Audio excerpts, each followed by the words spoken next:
தேசிய ஜனநாயக கூட்டணி சார்பில் போட்டியிடும் அதிமுக வேட்பாளர் கஜா என்கிற கஜேந்திரன் தனது வாக்கை பதிவு செய்தார். தமிழகம் முழுவதும் ஒரே கட்டமாக நடைபெற்ற சட்டமன்ற தேர்தலில் செங்கல்பட்டு தொகுதியில் வாக்குப்பதிவு விறுவிறுப்பாக நடைபெற்றது.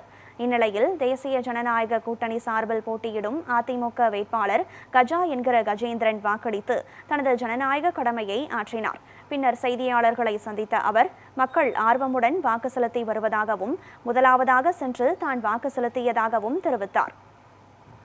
செங்கல்பட்டு சட்டமன்ற தொகுதியின் வேட்பாளராக களம் காண்கின்ற கஜா என்கிற கஜேந்திரன் ஆகிய நான் என் வாக்குச்சாவடியில் வாக்களித்தேன். மக்கள் அனைவரும் மிகவும் நீண்ட வரிசையில் எழுச்சியோடு மக்கள் வாக்களிக்க காத்து கொண்டிருக்காங்க. நிச்சயமாக மாற்றத்தை விரும்பி மக்கள் வருகிறார்கள். அவரவர் ஜனநாயக கடமையை ஆற்ற வேண்டும். என் வாக்கு என் உரிமை என்ற கோட்பாடுக்கிணங்க அனைத்து மக்களும் தவறாமல் ஓட்டளிக்க வேண்டும். மாற்றத்தை விரும்பிய அனைவரும் ஓட்டளிக்க வேண்டும் என்று அன்போடு கேட்டுக்கொள்கிறேன்.